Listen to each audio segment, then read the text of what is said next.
32절에서 37절, 그리고 5장 11절 말씀입니다.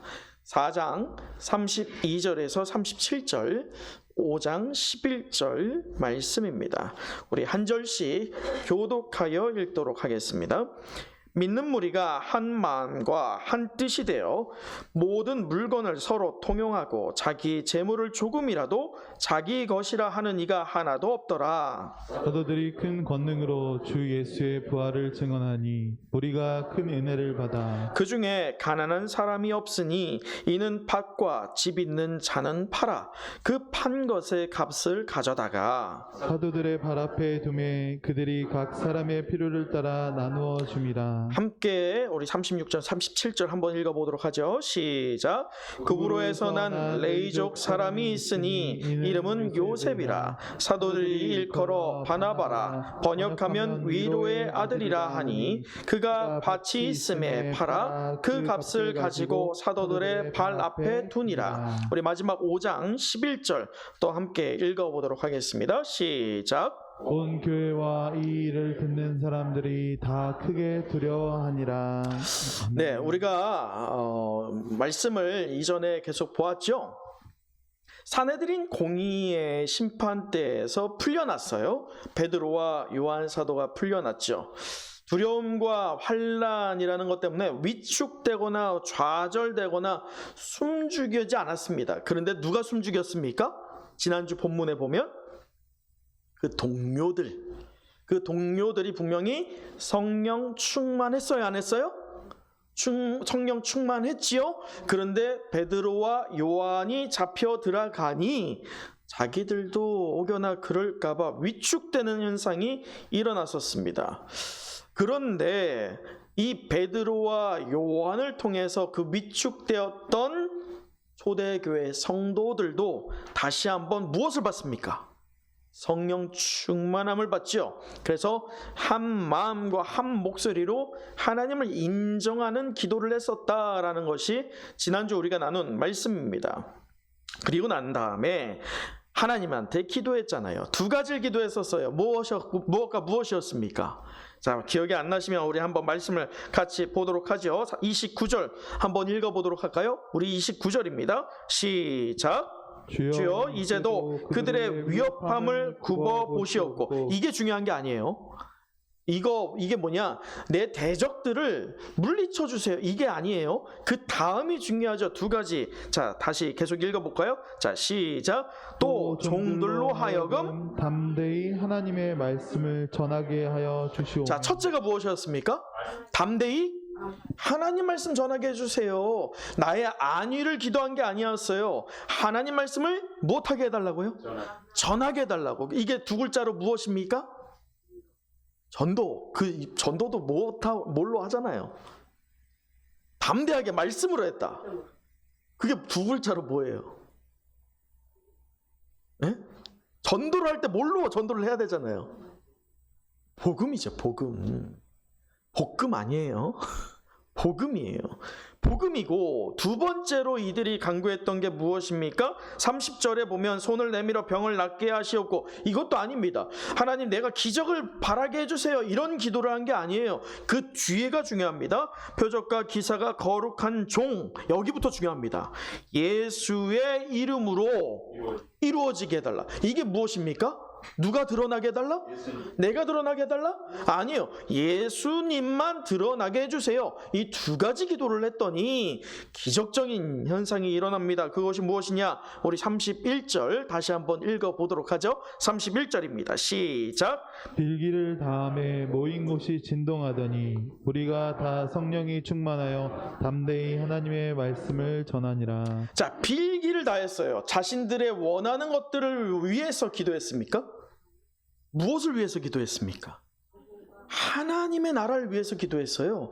자신이 아니에요. 하나님 나라가 든든히 세워질 것들, 예수 그리스도만 드러날 것을 소망함으로 빌었더니 진동했다고 하죠.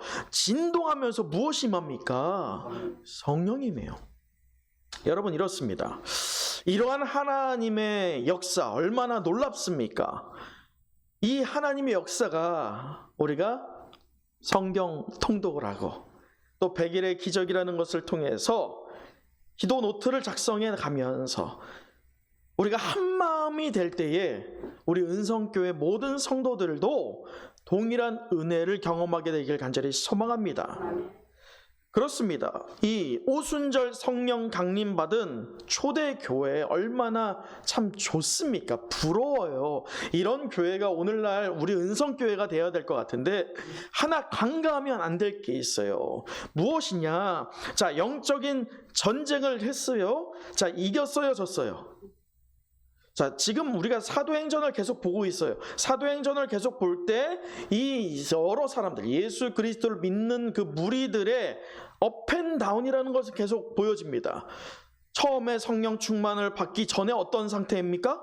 숨죽여서 있다가 오순절날 뭐 받아요? 성령 충만 받고 또 잡혀가면서 또 꼬꾸라진 다음에 풀려나니까 또 성령 충만 받고, 이 반복이요 우리에겐 없겠냐고요.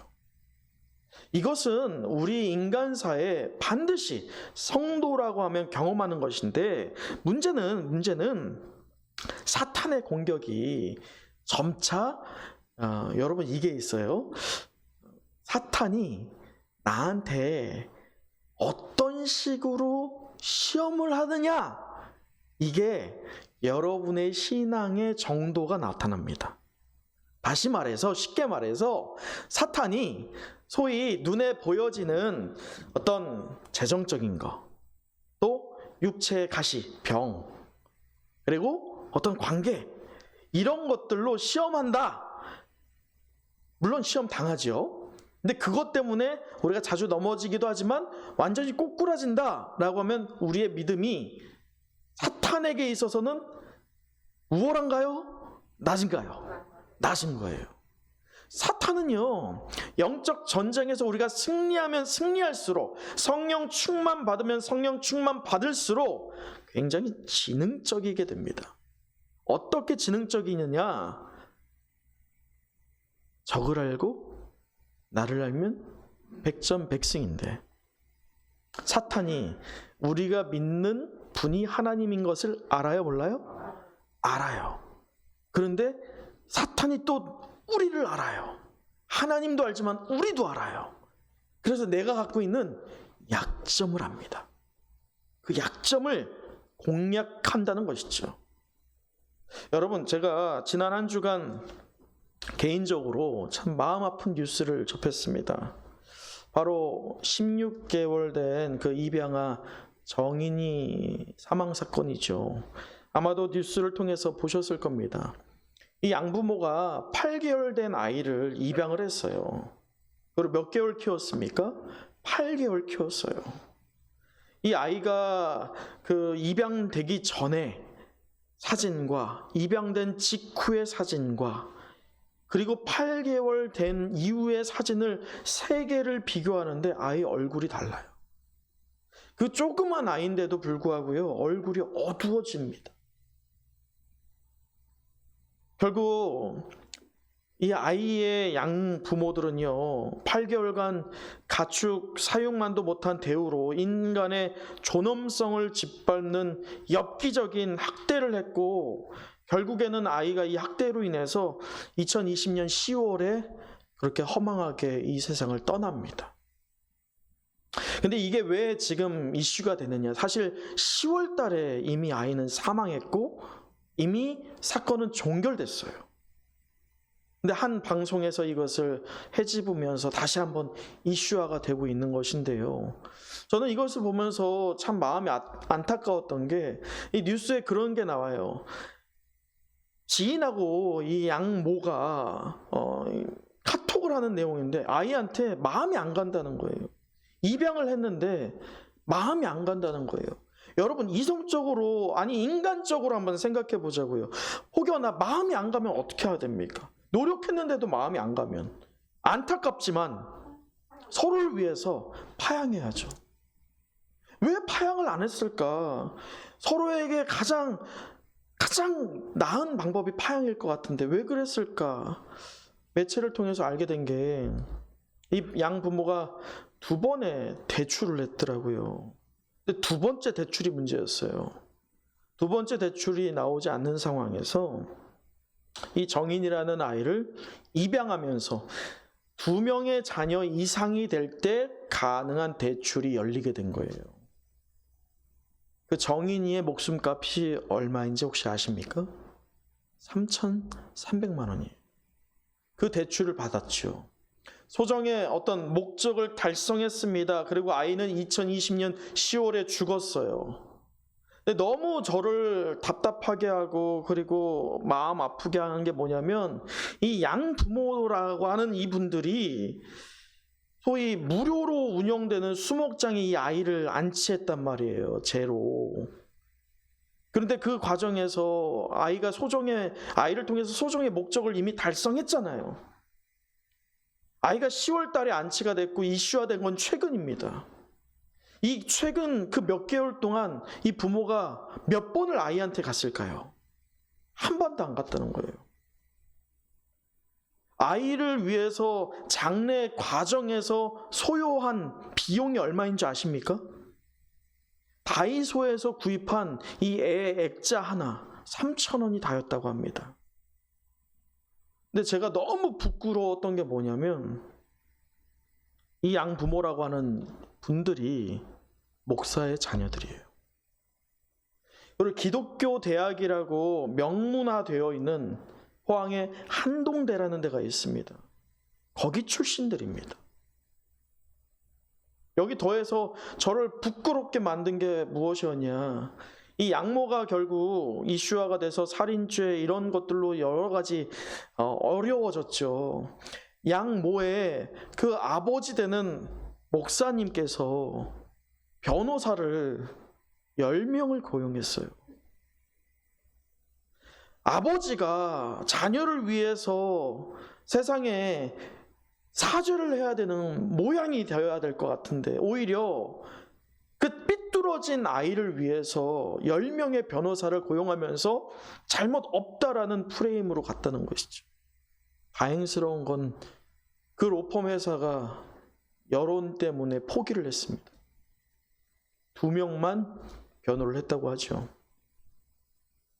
여러분 대체 어떤 것 때문에 어떤 일 때문에 이 목사와 또 목사의 자녀들을 이 괴물로 만든 것일까요? 이 목사와 목사의 자녀만의 문제일까요? 성도들이라고 해서 이런 일들이 일어나지 않을까요? 이 스코틀랜드의 태생에 경제학 분야에 개척한 한 유명한 애덤 스미스라고 하는 분이 있습니다. 그분의 초기 저서에 도덕 감정론이라고 하는 저서가 있는데 거기에 무엇을 경고하느냐, 우리가 많이 들어본 물질 만능주의가 경고됩니다. 황금 만능주의, 배금주의라고 하죠. 근데 이 물질 만능주의는 우리가 많이 들어서 익숙하지만 사회 전반에 걸쳐서 결국 무엇이 최고다? 소위 한 글자로 돈이 최고예요. 돈이 최고가 되니까 사람이라고 할 수 있는 어떤 인격이나 이런 모든 것들이 뒤로 빠져버리는 거예요. 존엄성, 도덕성, 윤리의식, 더 나아가서 신앙까지도 돈 앞에 굴복해버리는 거예요. 이제는 그게 이 세상에 너무 흔한 일이 되어버렸죠. 그런데 더 문제는 다만 세상 굴레에만 이것이 적용되는 게 아니라 어디까지 들어왔습니까? 성도의 삶과 교회까지도 들어왔어요. 그래서 물질 만능주의로 인해서 우리가 성도로서의 가져야 할 존엄성과 도덕성과 그리고 윤리의식과 신앙이 결국 물질 앞에 하나님을 예배한다라고 하는데 두 마음이 우리 안에 있다 보니 하나님보다 어떤 것이 더 우위에 앞설 때가 있습니까? 돈이, 세상의 물질이 더 앞설 때가 있어서 하나님은 잠시 뒤로 빠지세요. 잠깐 저는 이것 먼저 할게요. 이러한 마음들이 우리에게 팽배해지고 있다는 것이죠. 여러분 20세기에 여러 가지 신학의 정서가 있었는데 그 중에 우리가 가장 소망했던 것 중에 하나가 무엇이냐면 들어보셨죠? 번영신학. 이게 뭐냐? 쉽게 말하면 기복신학입니다.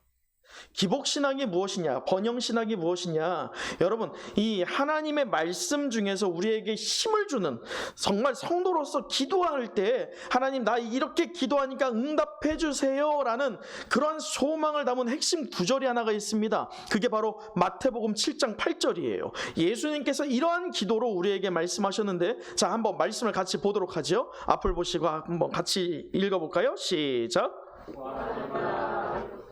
찾는 이는 찾아낼 것이요 두드리는 이에게는 열릴 자, 다시 한번 읽겠습니다. 시작. 구하는 이마다 받을 것이요 찾는 이는 찾아낼 것이요 두드리는 이에게는 열릴 것이니라. 여러분, 이 말씀에 따르면 우리는 구해야 됩니까? 안 해야 됩니까?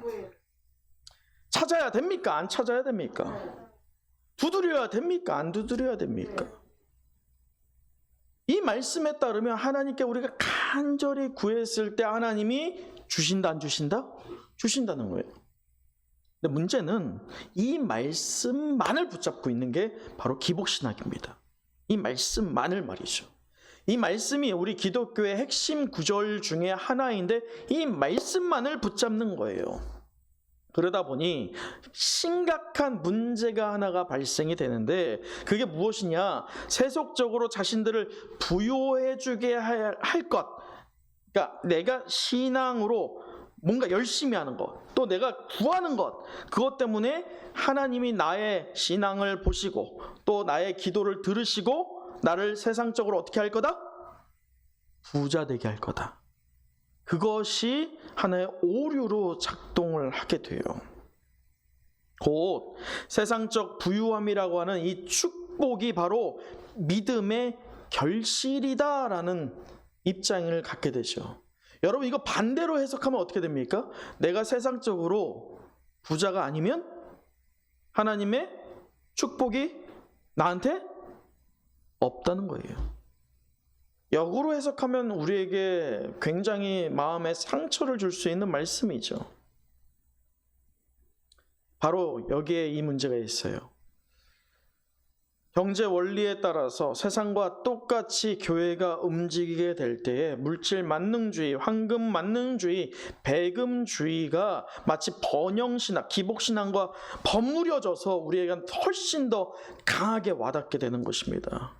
사랑하는 동역자 여러분, 우리가 은혜를 받았고 가슴이 뜨거워지고 말씀을 반응함으로 회복이 일어나게 될 줄 믿습니다.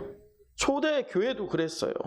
그런데 대적 사탄은 우리를 가만 내버려 두지 않는다는 게 문제이죠. 더 지능적으로 우리를 시험할 겁니다. 곧 우리의 가장 약한 부분을 집중적으로 공략할 거예요. 여러분, 우리 모든 성도들, 이 자리에서 예배드리는 여러분 외에 온라인 예배드리는 여러분들도 동일하게 우리한테 약점이 있다라고 한다면 똑같은 약점, 그게 무엇일까요? 바로 물질이에요. 돈이죠. 돈 앞에 강한 사람은 없습니다. 그렇다고 돈이 나쁜 것이 아니죠. 돈을 사용할 때 우리의 문제입니다.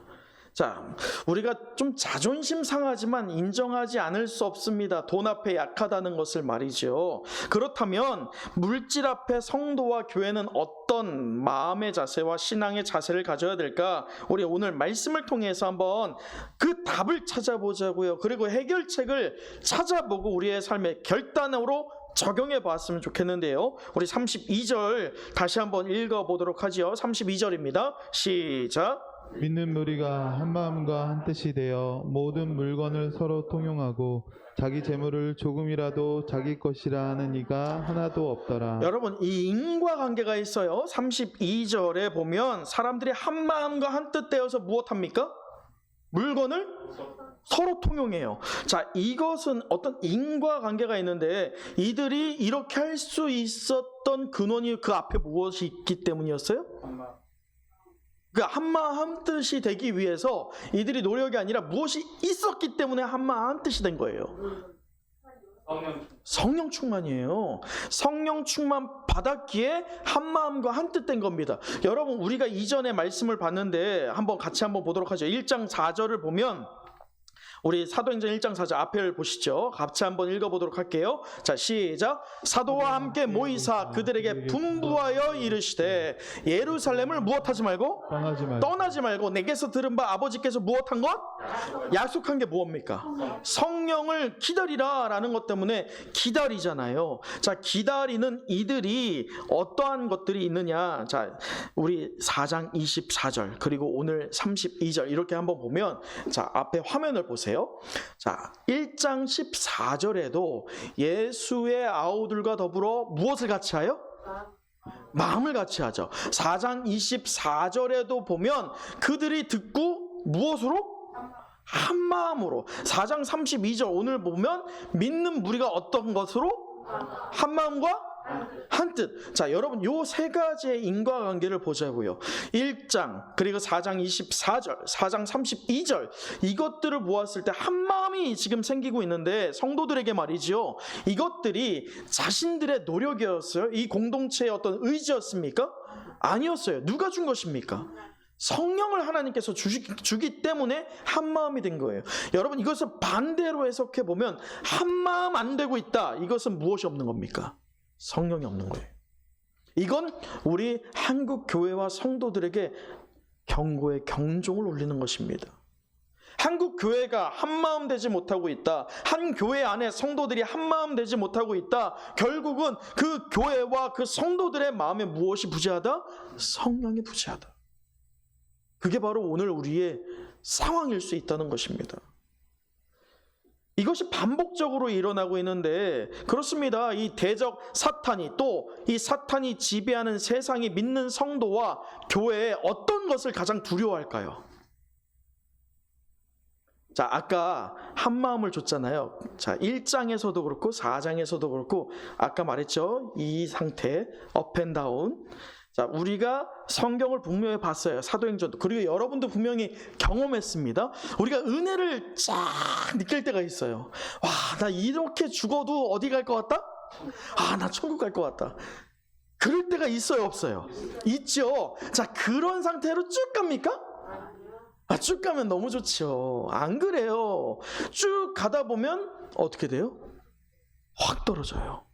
자, 그게 한 마음으로 우리가 이게 내가 은혜가 있다 보면 저 사람의 어떤 티클이나 저 사람의 어떤 들보가 보여요, 안 보여요? 다 사랑스럽지. 다 좋아요. 다 은혜거든요. 그게 나의 의지예요? 하나님 나의 눈을 바꿔주신 것이거든요. 다시요, 질문 드립니다. 또 사탄이 지배하는 세상이 성도와 교회에 무엇을 가장 두려워할까요? 성령 충만돼서 한 마음이 되는 거.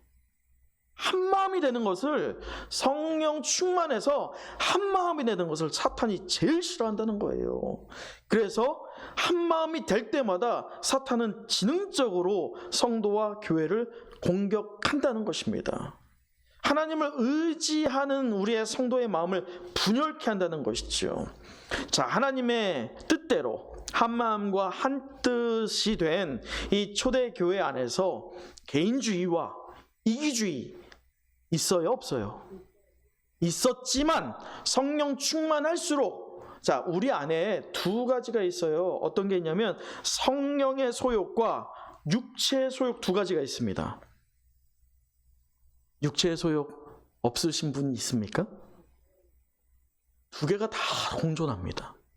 그런데 이걸 잘 아셔야 돼요. 저울하고 똑같아요. 양팔 저울. 육체의 소욕이 커질수록 이 성령의 소욕이 같이 커지는 경우가 있어요, 없어요? 없어요. 절대 그런 일은 일어나지 않아요. 양팔 저울입니다. 육체의 소욕이 커질수록 성령의 소욕은 줄어들게 됩니다. 반대로 성령의 소욕이 커질수록 육체의 소욕은 작아져요. 그래서 이기적인 마음과 또 개인주의가 있지만 성령 충만해지고, 지금 초대교회가 말이지요, 성령 충만해지고 한 마음과 한 뜻 되니까 이 개인주의와 이기주의가 어떻게 됩니까? 사라져요. 이것은 모든 교회와 성도의 삶에 공통적으로 적용될 수 있는 바입니다. 자신들도 넉넉했을까요? 한번 생각해 보세요. 이 초대교회 성도들이 넉넉했을까요? 물론 넉넉한 사람도 있겠지만 우리가 예상해 보건대 많이 그러진 않았을 것 같아요. 그럼에도 불구하고 하나님이 성령의 충만함을 주니까 주위를 돌아보게 되는 거예요. 자기도 넉넉하지 않은데 넉넉하지 않을 때 딱 쪼이는 게 맞죠. 세상적으로. 근데 그걸 푼다는 것은요, 소위 세상 입장에서 보면 정신 나간 짓이죠. 오늘 초대교회의 모습은요, 내 소유를 다른 사람들에게 기꺼이 베풀고 있습니다. 그렇다면 이들이 그럴 수 있었던 이유가 무엇일까? 우리 33절 한번 또 보도록 하죠. 33절. 사도들이 큰 권능으로. 자, 큰 권능, 이게 무엇입니까? 성령으로. 여러분, 저도 말씀을 준비할 때 말씀을 다 준비하고 나서도요, 주일날 예배 이 단에 올라오기까지 저의 집무실에서 계속 기도합니다. 무엇을 위해 기도할까요, 제가? 성령 충만이에요. 성령 충만하지 않으면 결국 아무리 성령 충만하게 말씀을 준비했다 할지라도 단에 서서 말할 때에 성령 충만하지 않으면 어떤 말이 나갈까요? 사람 말이 나가요. 사람을 찌르는 거예요. 여러분, 성령 충만해서 사람 찌를 수 있어요, 없어요? 있어요. 성령 충만해서요. 근데 성령 충만해서 찌를 때는 여러분 안에도 무엇이 있습니까? 성령이 있어요. 성령과 성령이 마치 이 N극과 S극처럼 통하는 거예요. 그러면 그것이 상처가 됩니까? 아니에요. 무엇이 됩니까? 은혜가 돼요. 근데 사람의 말로 찌르면 어떻게 될까요? 상처가 돼요. 시험이 드는 거예요. 여러분, 이 얘기는 저도 말씀을 준비하고 또 선포하기 위해서 성령 충만함을 기도하지만 또 누구도 기도해야 된다? 여러분도 말씀을 듣기 전에 왜 예배 전에 와야 됩니까? 예배 전에 왜 오라는 거예요? 아, 목사님, 예배 딱 시간 맞춰서 오면 되지 뭐 이렇게 일찍 오라고 합니까? 이유가 있죠. 무엇을 준비하는 겁니까? 하나님, 내가 성령 충만하게 해주십시오. 그래서 이 성령 충만해서 이 예배를 한 1분이라도 헛되이 보내는 게 아니라 온전하게 누리게 해주십시오라고 기도할 때 그 기도에 응답이 있어요, 없어요? 하나님이 안 줄 뿐이 아니죠. 여러분, 오늘 이 사도들의 큰 권능이라는 것은 성령 충만함으로 하나님의 말씀을 선포했습니다. 자, 말씀을 계속 보세요. 큰 권능으로 주 예수의 부활을 증언하니. 주 예수의 부활이 무엇입니까? 결국 아까 말했던 두 글자, 복음이에요. 복음. 결국 복음은 무엇이냐? 예수 그리스도가 누구이냐? 또 예수 그리스도가 우리를 위해서 어떻게 돌아가셨느냐? 또 그 예수 그리스도가 부활하시고 어떻게 되셨느냐? 이것을 명확하게 나의 하나님으로 인정함으로 말하는 것이 바로 복음이에요. 어렵게 생각할 게 아니죠. 이 복음을 선포했더니 33절 계속 보면 이렇습니다. 무리가 무엇을 받아요? 무엇을 받아요? 그냥 은혜예요? 큰 은혜를 받아요. 무리가 큰 은혜를 받습니다. 여러분, 지금 이 사람들이 자기의 의지로 나눠주는 거면 나눠주려고 할 수도 있겠죠. 근데 나눠줄 때 어떤 마음이 들까요? 아까운 마음. 그렇죠. 아깝다. 근데 아까운데도 왜 줘요? 보이기 위해서 보이기 위해서도 주지만 줬어. 그러고서 또 뭐가 있을까요? 어떤 마음이 들까요, 여러분? 아, 그건 믿음이죠. 아, 할렐루야, 그렇게 될 줄 믿습니다. 믿음 말고 인간적인 마음에서 내 의지로 뭔가 했을 때 아니죠. 코 깨는 거예요. 너 나한테 받았다. 이런 마음이 우리에게 있어요, 없어요? 에? 만약에 내가 뭔가를 도와줬는데, 내가 만약에 뭔가를 섬겼는데 그가 그걸 인정 안 하고 나한테 좀 소홀히 하거나 서운하게 하면 어떤 마음이 들어요? 괘씸하죠. 괘씸한 것은 결국 내가 섬기고 내가 봉사한 게 누굴 위해서 한 거예요? 나를 위해서 한 거예요. 결론은 하나예요. 오늘 초대교회가 성령에 충만해졌습니다. 그래서 그들이 섬길 때에 큰 은혜가 있었어요. 큰 은혜에 반응해서 하게 되는데요. 오늘 말씀을 보면 제가 이전에도 말했죠. 교회 우리 성도에게는 두 가지 말이 있어요. 우리 앞에 말한 것처럼 성령의 소욕과 무엇이 있어요? 육체의 소욕이 있습니다. 이 두 가지가 항상 저울질을 합니다. 근데 이런 상황에서 우리 초대교회에도 빛과 그림자로서 두 가지 모델이 등장합니다. 분명히 여러분 보세요. 이 말씀까지만 보면 얼마나 좋습니까? 34절 보세요. 그 중에 가난한 사람이 있어요, 없어요? 없으니 이는 밭과 집 있는 자는 팔아 그것의 값을 가져다가 35절 사도들의 발 앞에 두매 그들이 각 사람의 무엇을 따라 나눠줍니까? 굉장히 이상적이죠. 이상적인 교회의 모습입니다. 이러한 모습은 오늘날 찾아보긴 쉽지 않습니다. 성령의 충만함이 분명히 있었기 때문에 한 마음과 한 뜻으로 이들이 큰 은혜 받아서 보여지는 행위가 있습니다. 자, 영적으로 승리했어요, 안 했어요? 했죠. 승리했으니까 아까워요, 안 아까워요? 안 아까운 거예요. 자, 이 상태에서 지금 두 가지의 이면을 보여줍니다. 분명히 두 가지가 보여주면서 빛과 그림자가 보여지는데, 자, 그 빛 첫 번째가 무엇이냐? 우리 첫째, 성령의 소욕에 속한 자가 있더라는 거예요. 바쁘시네. 네. 자, 같이 한번 읽어볼까요? 자, 시작. 속한 자. 무엇의 소욕에 속한 자? 자, 36절 한번 읽어보면 이렇습니다. 구브로에서 난 레위족 사람이 있으니 이름은 요셉이라. 사도들이 일컬어 바나바, 번역하면 위로의 아들이라 하니 라고 하는 자가 나옵니다. 여러분, 요셉은요 히브리식 이름이에요. 바나바라고 하는 것은 헬라어 이름입니다. 지금 누가 부르고 있습니까? 누가 그의 이름을 부르고 있습니까? 이 말씀에서 보면 요셉이라 사도들이 일컬어 무엇이라 말하고 있어요? 바나바. 바나바는 헬라어예요. 여러분, 사도들도 유대인이거든요. 그럼 유대인을 부를 때 어떤 이름을 부를 것 같으세요? 유대식 이름을 부를까요? 헬라식 이름을 부를까요? 유대식을 불러야지. 유대인이 유대인 부르는데. 그렇잖아요. 그러면 사도들의 입장에서 어떻게 불러야 돼요? 이를 요셉이라 불러야죠. 근데 오늘 요셉을 무엇이라 부르고 있습니까? 바나바라 부르고 있어요. 왜 그럴까요? 유대인은 유대인을 부를 때 헬라식으로 불러선 좀 이상하잖아요. 유대식으로 불러야죠. 근데 헬라식으로 부르고 있다는 거예요. 근데 그 힌트가 가로예요. 바나바, 이것은 소위 헬라식의 이름인데 그 뜻이 무엇입니까? 위로의 아들이라는 거예요. 성령의 성품을 담아서 성도들을 잘 위로하고 권면할 수 있었던 사람이 바로 이 바나바라는 것이죠.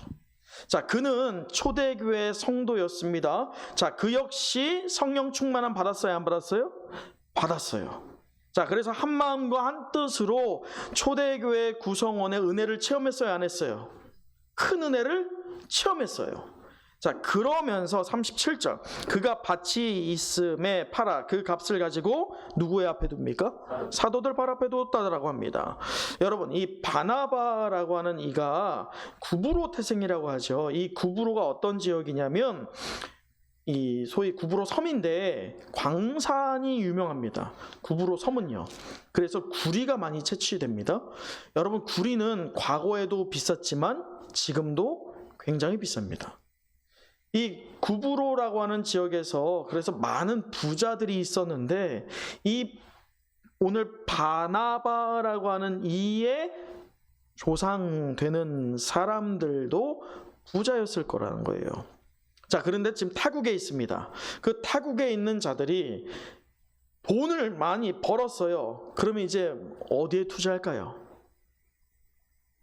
내 후손들이 어디로 돌아갈 수 있다? 고향으로 돌아갈 수 있어. 그러니까 돈을 버는 족족 어떻게 할까요? 고향에 땅도 사고 뭔가를 저축을 하겠지요. 애써 자신의 아버지가 되었던 할아버지가 되었던 그 윗선의 선조들이 벌어놓은 돈을 오늘 바나바가 완전히 교회에 내어드립니다. 소위 올인한 거예요. 근데 이와 대조적으로 교회의 그림자 되는 것이 사도행전 5장에 등장하는데 그 두 번째가 바로 육체의 소욕에 속한 자이죠. 육체의 소욕에 속한 자로서 5장 1절을 한번 읽어보도록 하죠. 5장 1절입니다. 시작.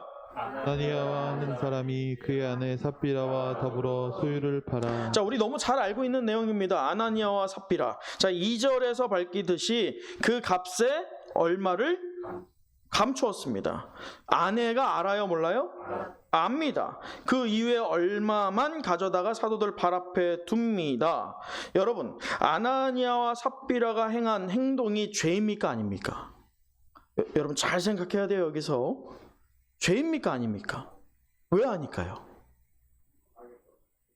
여러분 잘 생각해 보셔야 되는 게 뭐냐면, 지금 아나니아와 삽비라가 만약에 누구의 눈이 있어서 누구에게 잘 보이기 위해서, 여러분 같으면 제가 알아준다고 또는 누군가 알아준다고 해서 집 다 팔고 교회에다 헌금하시겠어요? 그렇지가 않아요. 오늘 아나니아와 삽비라도요, 분명히 우리가 간과하면 안 되는 게 이들 역시나 초대교회 멤버입니다. 초대교회 개척 멤버예요. 그러면 이 초대교회 멤버로서 그들이 성경에 나와 있진 않지만 우리가 충분히 유추할 수 있는 게 뭐냐, 그들이 성령 충만한 자리에 있었다 없었다? 방언하는 자리에 있었다 없었다? 그리고 큰 은혜 받는 자리에 있었다 없었다? 있었다는 거예요. 지금 누구와 똑같습니까? 앞서 소개한 바나바와 똑같아요. 다를 게 없어요. 여기에서 우리가 간과하면 안 되는 게, 그가 소위 바나바는 하나님께 올인했고 이 아나니아와 삽비라는 그렇지 않았기 때문에 바나바는 하나님 나라를 세워가는 종으로 세워졌던 반면 아나니아와 삽비라는 죽음을 당했느냐, 이렇게 생각하면 큰일 납니다. 이렇게 생각하면 이단이에요. 이단이 이렇게 말합니다. 하나님이 만약에 그런 분이라고 하면 이 자리에 천국 갈 분이 있어요, 없어요? 없어요. 다 드려야 되거든요. 그런 하나님은 아닙니다. 성경이 그것을 말하고 있지 않아요. 오늘 성경이 말하고 있는 이 한마음과 한뜻이 된 이 초대교회 구성원 된 자들이 은혜를 체험했는데, 자, 이 지금 육체에 속한 자로서 이 이 아나니아와 삽비라, 그가 왜 그러면 이들은 죽음을 당했느냐? 제가 볼 때는 최소한 이들이 나름대로 어떤 사정이 있었을지도 몰라요. 또 나름대로 최선을 다했을 거라 생각합니다. 그런데 그들이 다만 얼마를 숨겼다라는 것 때문에 죽임을 당한 것은 아닌 것 같아요. 그럼 다른 어떤 부분 때문에 죽은 것 같은데, 그 힌트는 성경의 다른 인물들을 통해서 찾아볼 수 있습니다. 그 다른 인물은 바로 창세기 4장에 기록된 가인과 아벨입니다. 여러분 창세기 4장 2절을 한번 보도록 하죠. 한번 같이 읽어보죠. 시작. 그가 또 가인의 아우 아벨을 낳았는데 아벨은 양치는 자였고 가인은 농사하는 자였더라. 여러분 가치로 생각해 보세요. 말씀 띄워주세요. 가치로 한번 생각해 보세요. 어떤 게 가치 있습니까? 농사 짓는 게 가치 있어요? 양 치는 게 가치 있죠. 양 한 마리가 얼마나 비싼데, 안 그래요? 자, 요 생각으로 지금 제사를 드리는 것에서 이 히브리서 11장 4절을 우리가 이제 볼 건데, 지금 요 말씀만을 보았을 때 누구 제사를 받습니까? 하나님이? 가인의 제사를 받습니까? 아벨의 제사를 받습니까? 왜 가인의 제사를 안 받았을까요? 값이 떨어져서? 예? 피의 제사? 그럼 피 없으면은 안 받는 거예요? 아닙니다. 그게 바로 히브리서 11장 4절에 나옵니다. 히브리서 11장 4절을 보면 이 둘의 차이가 무엇이냐, 재물의 가치가 무엇이냐, 우리 히브리서 11장 4절 한번 펴보도록 할까요? 제가 한번 읽어드리면 이렇습니다. 히브리서 11장 4절, 믿음으로, 바로 무엇이 나와요? 믿음으로라고 나옵니다. 믿음으로 아벨은 가인보다 더 나은 제사를 드렸다. 여러분, 이게 가치의 문제입니까? 액수의 문제입니까? 무엇의 문제입니까? 그 믿음의 문제예요. 결국 그 마음의 문제예요. 다시 말해서 이 바나바와 아나니아와 삽비라의 큰 대조의 차이점이 무엇이냐? 무엇에 있고 없고예요. 여러분, 근데 잘 생각하세요. 초대교회 성도로서 지금 아나니아와 삽비라 역시나 무엇의 경험이 있었습니까? 성령 충만함이 있었고 방언도 했고 그리고 큰 은혜를 경험했던 자였습니다. 그런데 다시 한번 사탄의 집중적인 약점 공격을 받았을 때 그의 마음이 어떻게 됩니까? 하나님께 향하지 않게 되는 거예요. 물질의 문제가 아닙니다. 마음의 문제시죠. 사랑하는 은성의 성도 여러분, 기억하십시오. 하나님께서 주시는 은혜가 임하자 초대교회 성도의 삶의 방향이 달라졌습니다. 셈을 따져서 개인과 공동체에 이익되는 것, 손해를 보지 않으려고 하는 어떤 물질 만능주의, 황금 만능주의, 배금주의가 사라졌어요. 또한 은혜 받은 초대교회는 억지로 하거나 남을 의식함이 아니라 자발적인 섬김으로 시작하였다는 것이죠. 여러분, 이 시대에, 오늘 코로나를 마주하고 있는 이 시대에 가장 큰 기적을 우리 성도와 교회가 세상에 보여야 한다면 그것이 무엇일까요? 다른 어떤 것도 아닙니다. 믿었다라고 한다면, 큰 은혜가 우리에게 임하였다라고 한다면 세상을 향하여서 마음을 여는 것뿐만 아니라 무엇도 열어라? 우리의 재정도 열어야 돼. 여러분, 사실 오늘 광고에도 드렸지만 우리 조진호 선교사님을 후원하는 상황이 우리 교회로서는 참 여유로워서 후원하는 건 아닙니다. 여러분, 우리 교회가 지금 후원받고 있는 교회입니다. 후원받고 있는 교회라고 한다면 우리 교회의 상태가, 재정적인 상태가 좋다는 겁니까? 어렵다는 겁니까? 어려운 거예요. 여러분, 어렵다라는 생각만 했을 때면 우리는 누군가한테 후원하는 것이 어렵죠. 그런데도 왜 할까요? 왜 해야 할까요? 하나님 나라는요, 우리의 생각과 다르기 때문입니다. 하나님께서요, 우리가 어려운 가운데에서도 더불어 마음을 합하여서 예배에 집중하는 것뿐만 아니라 하나님 나라를 세워가는 것에 우리 교회, 우리 가정만이 아닌 더욱더 크게 눈을 열었을 때에 하나님께서 우리의 눈을 연 만큼 은혜를 더하여 주실 줄 믿습니다. 그게 바로 하나님 나라의 질서라는 것이죠. 말씀을 마치겠습니다. 오늘 우리가 하나님 나라의 일이 무엇인지를 계속 사도행전을 통해서 살펴보고 있는데 교회의 빛과 그림자라는 제목으로 은혜의 말씀을 나눴습니다. 우리 마지막으로 5장 11절을 읽어보도록 하죠. 5장 11절입니다. 시작.